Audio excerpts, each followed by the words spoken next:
Hi, my name is Hakeem Onibudo. I'm the Artistic Director of Impact Dance. Impact Dance is a hip-hop theatre company, street dance organisation, and also an educational facilitator of street dance and hip-hop. We're based in London, but our work travels around the UK and also around the world. Our dance style is a fusion of hip-hop technique with contemporary movement. I stress contemporary movement, not contemporary dance, because we don't follow a Horton or a Graham or a release-based style of contemporary dance, but our movement is what is deemed contemporary, very new. And we also fuse physical theatre, so as I said, it's a fusion of hip-hop, contemporary movement and physical theatre. Our work goes out in different forms. It goes out in the form of education, training, workshops, classes, but also performance work, outreach work, leadership work, and obviously international work abroad. We work with young people, within school environments, within youth environments, up to semi-professional. We have a semi-professional flagship company that performs and represents Impact Dance, but also do performance work and professional work with people depending on commissions we receive from houses, institutes, etc. Impact Dance was formed in 1995, so we've been around for 17 years. In that time, we've been fairly self-sufficient. We've had to raise funds ourselves, work with income we've generated from services to basically stay afloat. However, we've been fortunate in a few instances to receive grants for the arts funding from the Arts Council, and that's been since 2011. And we also have to rely on fundraising events. Sometimes we do things such as a dance-a-thon where we'll dance to raise money. But generally, Impact Dance has been self-sufficient using their entrepreneurial skills to raise money to keep the business afloat. The project we're going to look at is the Live Vibe model. Live Vibe is an interactive dance platform which allows emerging young artists to showcase their work in an environment that's conducive to professional theatre etiquette, alongside working with people who are going to allow them to take their work to another level. Live Vibe itself began in 1995 when it was actually not called Live Vibe. It began at the Spitz in Commercial Street. And that was at the beginning of the kind of journey with regards to Impact Dance in finding out what services they could provide to the dance sector. So it became very, very, very popular.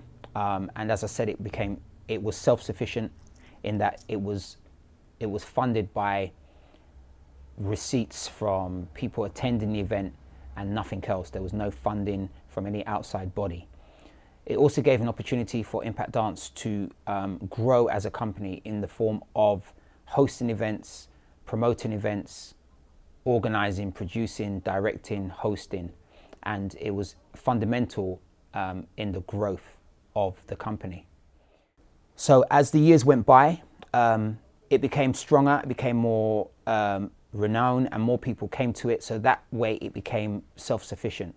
In 2007, the Spitz unfortunately closed down due to lack of funds, and there was a 2-year period where the show did not happen. In 2009, I decided to bring back the show in its original form, and it was then rebranded as Live Vibe. We went to Sadler's Wells and spoke to Sadler's Wells about running it in the Lillian Baylis Theatre in a small, cozy environment. Sadler's Wells are very supportive of this and supported us for 2 years. After 2 years, we decided to put in a grant for the Arts Award with the Arts Council. The first time we were unsuccessful. So we went back and re-looked at our plan and resubmitted an application, and the second time we were successful. When I say successful, what that meant was that we were funded for 4 shows over a period of about 6 months. So the key thing here was not just the support from the Arts Council, but also the partnerships that were involved, e.g. Sadler's Wells, and they put in a lot of in-kind support, which obviously gave us the opportunity to increase the strength of our application, which is one of the key things in a G4A bid. So the whole process of us going to Sadler's Wells and conceiving the idea of Live Vibe in 2009 to getting funded in 2011 was obviously 2 years. Why does it take that long? I think the most important thing is when you are doing a project that you run a test, or you at least get an idea of how it's going to work. Sometimes I feel that people have an idea and go for an application when you're not too sure. I think one of our advantages was that we all were already doing it at the Lillian Baylis. We did it in 2009 into 2010, and it was working.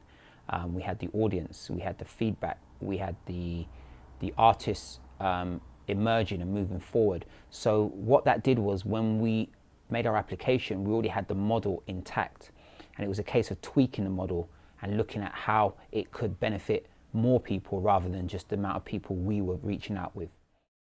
It's very important when you do a project, you document everything, from documenting from a point of view of videography, photography, but also documenting what you do, how you do it, your processes, your paperwork, how you produce, how you direct it, how you assess it, your evaluation forms, really, really important. But I think the key thing as well is, don't go to people who you feel are going to give you always good feedback. Be prepared to take the feedback from people who are going to say, actually, I think you need to change this. There's nothing wrong with that, because these people who will give you that feedback obviously want to see you move forward with the product. I guess getting a successful G4A is about tweaking, getting feedback, evaluating, putting in one draft, taking the draft, getting feedback, moving it to the second draft, possibly getting feedback, moving it to the third draft. As many drafts as it takes until it's correct. Do not rush your application. Do not rush your time frame. Give yourself enough time to do the project. Even when you apply, don't leave yourself with 1 week to turn everything around. I think one of the other important factors is, if you're doing a trial event, is to get promoters, producers and key people to the event. Again, to carry on from my point previously about getting the right information from the right people. Sometimes we tend to fill an auditorium with family and friends who obviously will be appreciative and supportive of the work you do. But when it comes down to the artistic quality, the productive qualities, are they going to give you the feedback you need to take your product forward in order to sustain yourself and to get that funding that you need?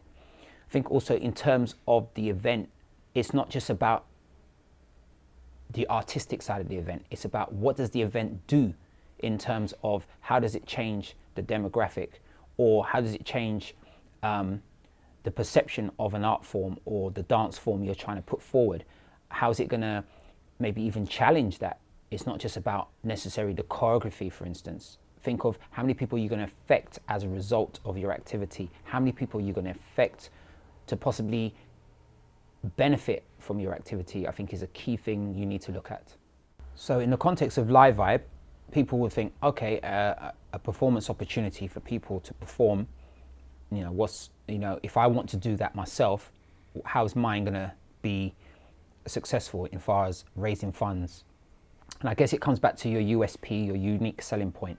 I think for Live Vibe, the key thing for Live Vibe is emerging artists. I think there's a lack of quality platforms which allow a collaboration of different artists from the hip hop world, contemporary, ballet, all the worlds.